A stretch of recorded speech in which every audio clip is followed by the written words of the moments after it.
Welcome back students. Lawyer belief law academy में आप सभी का एक बार फिर स्वागत है।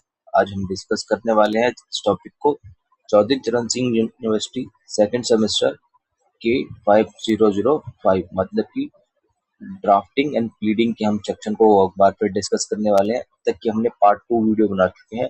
आज जो है वीडियो है पार्ट 3 की वीडियो है, तो इसको आज हम डिस्कस करेंगे। इसके अंदर कि आज हम इस सिलेबस के अंदर हम क्या क्या डिस्कस करेंगे। सबसे पहले हम इसके अंदर डिस्कस करेंगे सेल डीड के बारे में। सेल डीड क्या होती है और सेल डीड किस तरीके से बनाई जाती है और इसके अंदर क्या एसेंशियल पॉइंट्स है, वो सारी की सारी चीज़ें हम जानेंगे इसके अंदर। तो सबसे पहले है सेल डीड। सेल डीड जानने के लिए देखते हैं सबसे पहले सेल डीड होती क्या है। सेल डीड इज सबसे पहले तो सेल क्या होती है, जब हम प्रॉपर्टी को ट्रांसफर करते हैं प्राइस कंसिडरेशन के साथ। तो जब हम प्राइस कंसिडरेशन के साथ जब अपनी प्रॉपर्टी को ट्रांसफर करते हैं तो एक सेल डीड बनाई जाती है, ठीक है, ताकि उसके जरिए ही प्रॉपर्टी को ट्रांसफर किया जा सकता है। दूसरा हम इसके अंदर डिस्कस करेंगे कि जो दूसरा पॉइंट है रेगुलेटेड बाय द एसओजीए। एसओजीए मतलब होता है सेल्स ऑफ गुड्स एक्ट। मतलब इसके अंदर क्या होता है कि जो सेल डीड बनाई जाती है वो सेल डीड बनाई जाती है एक एक्ट के द्वारा, जिसको हम सोका कहते हैं, सेल्स ऑफ गुड्स एक्ट। अब इसके अंदर देखना होता है हमारे को सेल डीड के अंदर कि दो पार्टियां होती हैं। फर्स्ट पार्टी एक होते हैं, इसके अंदर बायर्स होते हैं और इसके अंदर सेलर होते हैं। जो सेलर होता है वो ऑफर करता है और बायर एक्सेप्ट करता है। या सेलर एक्सेप्ट करेगा या बायर ऑफर करेगा। तो दोनों ही कंडीशन के अंदर एक्सेप्टेंस और ऑफर दोनों के दोनों जब तक नहीं होंगे तब तक ये सेल डीड या सेल का प्रोसेस कंप्लीट नहीं होता है, ठीक है। उसके बाद हम जिसके अंदर जानेंगे कि जो सेल डीड है, सेल डीड के जो इम्पोर्टेंट क्लॉज हैं वो कौन कौन से हैं। सेल डीड के सबसे इम्पोर्टेंट क्लॉज कौन कौन से हैं। सबसे पहले इसके अंदर हम ये देखते हैं कि इसके अंदर होती है पार्टीज की डिटेल। पार्टीज की डिटेल होती है। दूसरा इसके अंदर हम देखते हैं कि डिस्क्रिप्शन ऑफ प्रॉपर्टी। जो हम प्रॉपर्टी बेच रहे हैं उस प्रॉपर्टी की क्या डिस्क्रिप्शन है, वो प्रॉपर्टी किस तरीके की है, कितने एरिया में है, उसके साथ अपना क्या नाम है, किसके नाम पे, ये सारी की सारी हम चीज़ें उसके अंदर जो जरूरी चीज़ें होती हैं वो सारी की सारी चीज़ें हम इसके अंदर डिस्कस करते हैं। फिर हम देखते हैं, फिर बनाते हैं हम इसके अंदर सेल्स एग्रीमेंट का एक जिक्र होता है। अब सेल्स एग्रीमेंट क्या होता है, जब प्रॉपर्टी को खरीदने और बेचने के दौरान बायर्स और सेलर्स एक कॉन्ट्रैक्ट करते हैं तो उसे सेल्स एग्रीमेंट के रूप में हम जानते हैं, ठीक है। फिर हम उसके बाद डिस्कस करेंगे इसके अंदर सेल्स कंसिडरेशन। सेल्स कंसिडरेशन क्या होगी। सेल्स कंसिडरेशन होगी कि जब आप प्रॉपर्टी का लेन देन करेंगे तो बिना किसी कंसिडरेशन के तो करेंगे नहीं। अब ये कंसिडरेशन मनी के फॉर्मेट में होता है, बिना मनी को इन्वॉल्व किए सेल्स जो है कन्वर्ट नहीं होती, ठीक है, वो कंसिडरेशन कंप्लीट नहीं होता है। उसके बाद हम इसके अंदर डिस्कस करेंगे कि पेमेंट का मेथड, क्योंकि जो जो इम्पोर्टेंट जो क्लॉज है वो क्लॉज हमारे है ही इसी तरीके की कि उसके अंदर हमने क्लॉज का मतलब यही होता है कि वो इम्पोर्टेंट बिंदु पॉइंट्स बातें जो कि एक सेल डीड को कंप्लीट करने के लिए चाहिए। तो उसके अंदर हमें पेमेंट का जिक्र भी होगा। तीसरा उसके अंदर हम देखेंगे ट्रांसफर ऑफ टाइटल, कि टाइटल क्या है, जो प्रॉपर्टी का जो ट्रांसफर है वो टाइटल क्या है, ठीक है। फिर उसके अंदर हम बात करेंगे, आखिरी में हम बात करेंगे स्टैंप ड्यूटी और रजिस्ट्रेशन। जब हमारा ये सारे का सारा प्रोसेस पूरा हो जाएगा तो जो है हम कहेंगे कि एक प्रॉपर्टी एक पर्सन से ट्रांसफर होकर दूसरे प्रॉपर्टी दूसरे बंदे के पास पहुंच गई है, ठीक है। तो इसके अंदर हमने जो देखा वो यही देखा कि रजिस्ट्रेशन कराना भी कंपलसरी है। रजिस्ट्रेशन इन द सेंस होता है वो गवर्नमेंट के पास जाके रजिस्टर्ड होता है। जैसे कि कई रजिस्ट्रार अथॉरिटीज होती हैं, सबके एरिया की अपनी अपनी अथॉरिटीज होती हैं, वो सारी की सारी अथॉरिटीज वो इस काम को करती है, ठीक है। अब हमने यहाँ देखा, अब हम बात करेंगे मोर्टगेज। मोर्टगेज डीड, मोर्टगेज के बारे में। मोर्टगेज का जैसे ही आप लोग समझते हैं कि मोर्टगेज का मतलब जैसे कि आप लोग समझते ही हैं कि मोर्टगेज क्या होती है। मोर्टगेज मतलब होता है, शब्द का मतलब ही बना है गिरवी रखना। डीड मतलब एक ऐसा डॉक्यूमेंट बनाना जो कि ये साबित करता है कि जो आपने जो प्रॉपर्टी गिरवी रखी है वो उस संबंध में क्या कहता है। ये एक तरीके का एग्रीमेंट होता है मॉर्टगेजर और मॉर्टगेजी के बीच। ठीक है। अब हम इसके अंदर बात करेंगे कि मॉर्टगेज डीड के अंदर हम किन किन चीजों में जिक्र किया जाता है। पहला क्या था, specific of immovable property. Property का इसके अंदर सबसे पहले डिस्कशन होता है कि प्रॉपर्टी कौन सी है, कोई स्पेसिफिक प्रॉपर्टी है तो उसके बारे में डिस्कस होता है। दूसरा हम इसके अंदर बात करते हैं मनी कॉस्ट, क्योंकि जब कोई व्यक्ति दूसरे व्यक्ति को मनी ट्रांसफर करता है या मनी देता है तो उसके एवज में वो कुछ ना कुछ सिक्योरिटी के तौर पर रखता है, जिसलिए इसके अंदर सिक्योरिटी ऑफ मनी के रूप में भी होता है। अब ये मोर्टगेज जो डेट होती है, जो मोर्टगेज होती है पास्ट प्रेजेंट और फ्यूचर डेट्स के लिए होती है, कि हमने कोई प्रॉपर्टी जो पास्ट में मोर्टगेज ली थी और वो पास्ट में हमने गिरवी रखी हुई थी, फिर प्रेजेंट में हम कोई मनी की हमारे को आवश्यकता है या किसी ऐसी चीज की जरूरत है, उसके लिए हमने प्रॉपर्टी प्रेजेंट में गिरवी रखी है। ठीक उसी तरीके से फ्यूचर डेट्स के लिए भी हम यही सब काम करते हैं। ठीक है।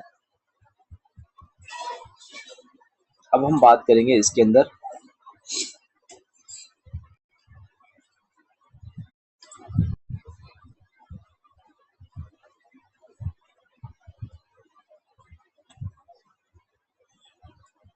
अब हम इसके अंदर बात करने वाले हैं, बात करेंगे मॉर्गेज जो होती है, मॉर्गेज डीड की कितने तरीके की मॉर्गेज डीड होती है। सबसे पहले हम इसमें होगा कि हम इसमें बात करेंगे सिंपल मॉर्गेज। सिंपल मॉर्गेज क्या होती है? सिंपल मॉर्गेज होती है कि भाई हमने एक से पैसा लिया, अगर मैं नहीं चुका पाया तो उस प्रॉपर्टी को हम सोल्ड कर देंगे, तो ये सिंपल एक डीड बनती है जिसे मॉर्गेज करते हैं। बस सिंपल मॉर्गेज। एक होती है tissue factory mortgage deed.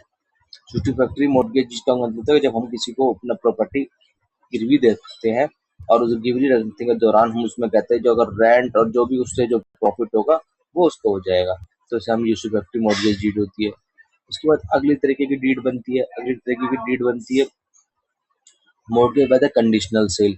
Mortgage bye conditional cell के अंदर क्या होता है कि mortgage bye conditional cell condition when the default of payment. अगर मान लीजिए कंडीशनल, इसके अंदर कंडीशनल सेल होती है कि हमने आपने किसी से प्रॉपर्टी मॉर्गेज करी, हाँ मॉर्गेज करके अपने प्रॉपर्टी मॉर्गेज कर दी, उसके वजह में पैसा ले लिया और कंडीशन लग दी कि भाई मैं इतने टाइम पीरियड के अंदर अंदर आपको जो है आपकी पेमेंट चुका दूंगा, अगर आपकी पेमेंट नहीं चुका पाता तो उस केस में आप मेरी प्रॉपर्टी को बेच सकते हैं, तो इसे हम कहते हैं कंडीशनल सेल। ठीक है।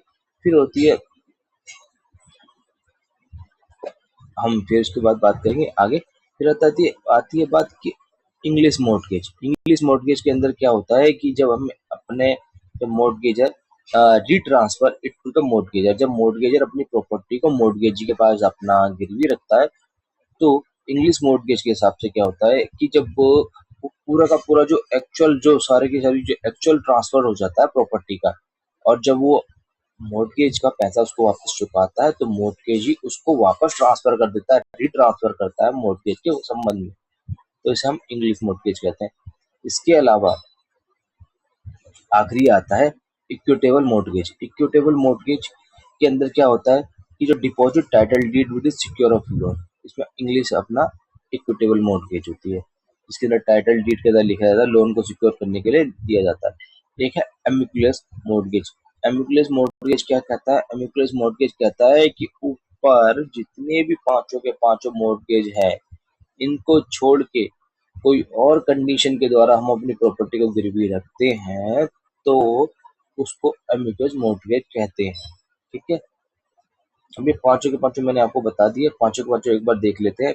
उसमें एक हो गया इक्विटेबल मॉर्टगेज, दूसरा इंग्लिश मॉर्टगेज हो गया, तीसरा हो गया मॉर्टगेज बाय कंडीशनल सेल, चौथा हो गया आपका जो सिक्योरिटी मॉर्टगेज, और पांचवा हो गया मॉर्टगेज सिंपल मॉर्टगेज। तो ये पांचों के पांचों अगर नहीं होंगे और इसके अलावा कोई और किया जाएगा मॉर्टगेज करने का तरीके का यूज, तो उसे हम एमिलियस मॉर्टगेज कहते हैं। ठीक है।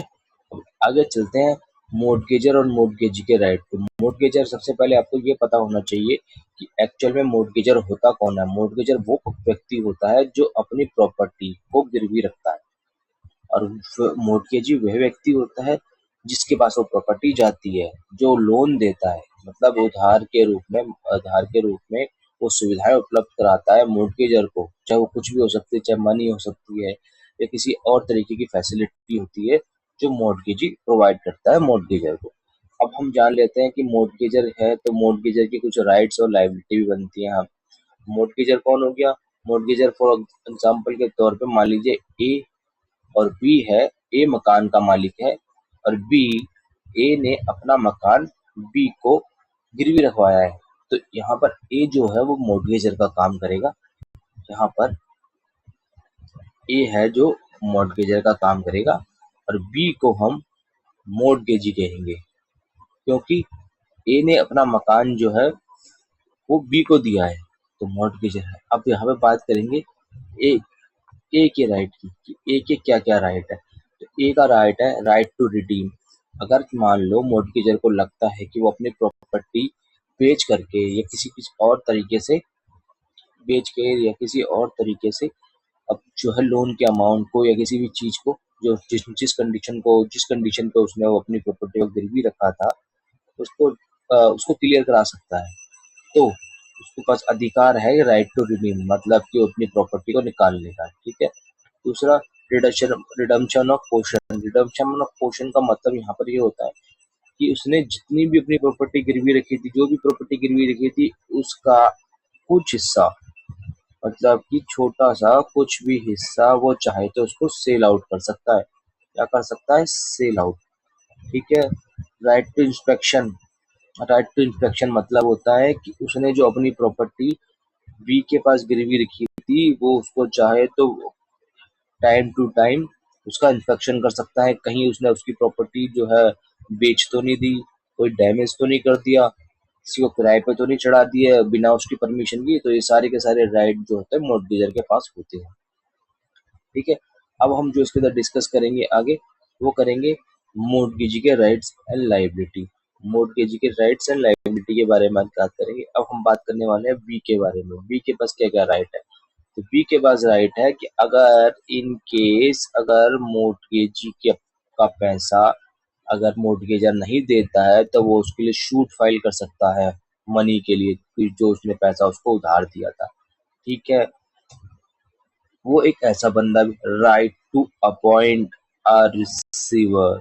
कहने का मतलब है कि इन केस मान लीजिए अब जो मोर्टगेजी है वो पैसा कलेक्ट करने में असमर्थ है। मान लीजिए उसकी जो फिजिकल फिटनेस है वो खराब है, या वो किसी कोई कंडीशन हो गई कि मान लीजिए वो शहर में नहीं है या वो शहर के बाहर है, वो देश में नहीं रहता है, या बीमार है या वो गुजर गया है, तो वो एक ऐसे बंदे को अपॉइंट कर सकता है जो उसके बिहाफ पे उस प्रॉपर्टी को के अगेंस्ट जो मनी दिया था उसे वो रिकवर कर सकता है।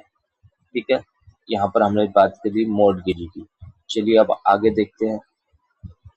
आगे जाने से पहले हम डिस्कस करने से पहले अब हम जो डिस्कस करेंगे वो डिस्कस करेंगे लीज डीड को। तो उससे पहले छोटी सी अनाउंसमेंट है।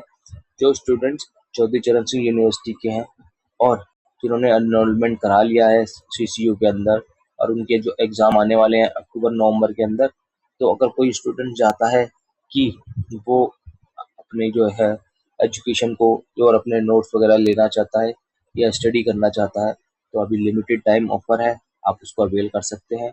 अवेल करना के लिए आपको करना क्या है, स्क्रीन पे दिए हुए मेरे नंबर पर संपर्क कर सकते हैं। नंबर है 9289322897। इस नंबर पर आप संपर्क कर सकते हैं, कॉल कर सकते हैं और अपनी सीट्स को बुक कर सकते हैं। यहाँ पर इसको बुक कर सकते हैं। अगर आप सर्विस स्टूडेंट हैं, सर्विस करते हैं, या फिर जॉब पे जाते हैं, या फिर आप प्रोफेशनल्स हैं, तो आप सभी के लिए बहुत ही अच्छी खबर है। खबर यहाँ पर ये है कि हमारा अर्ली मॉर्निंग बैच है और इवनिंग बैच है। इवनिंग इन द सेंस कि 8-9 बजे के बाद का बैच है, आप उसमें एनरोल कर सकते हैं। किसी भी तरीके की 1 से 1.5 घंटे की क्लास होगी। क्लासेस का टाइम सुटेबल होगा, लिमिटेड सीट होंगी, लिमिटेड बैच होगा।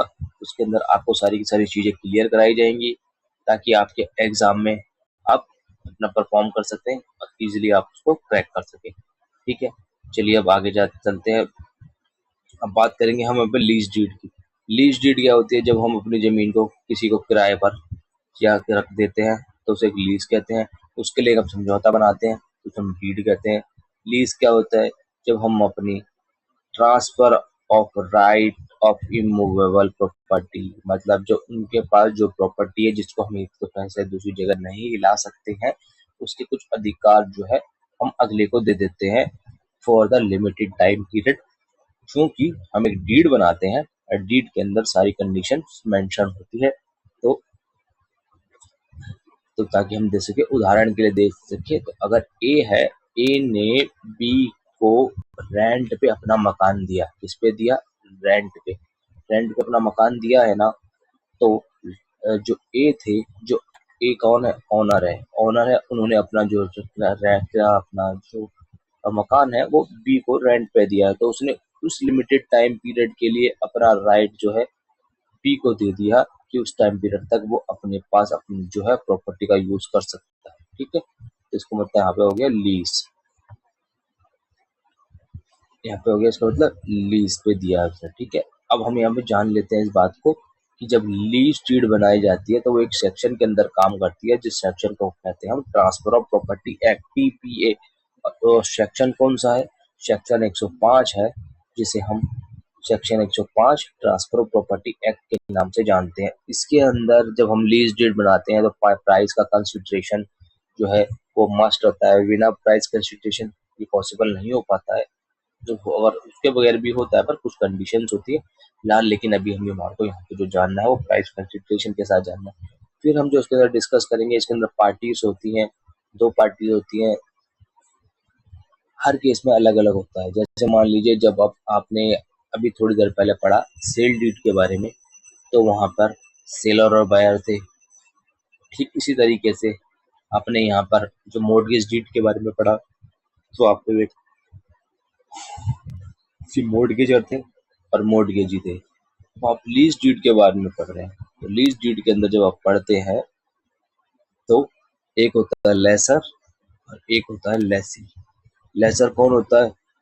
वह व्यक्ति जो अपनी प्रॉपर्टी को जो है अपने प्रॉपर्टी का राइट दूसरे को दे रहे हैं। ठीक है, और लेसी वो व्यक्ति होता है जिसके पास वो राइट जा रहा है।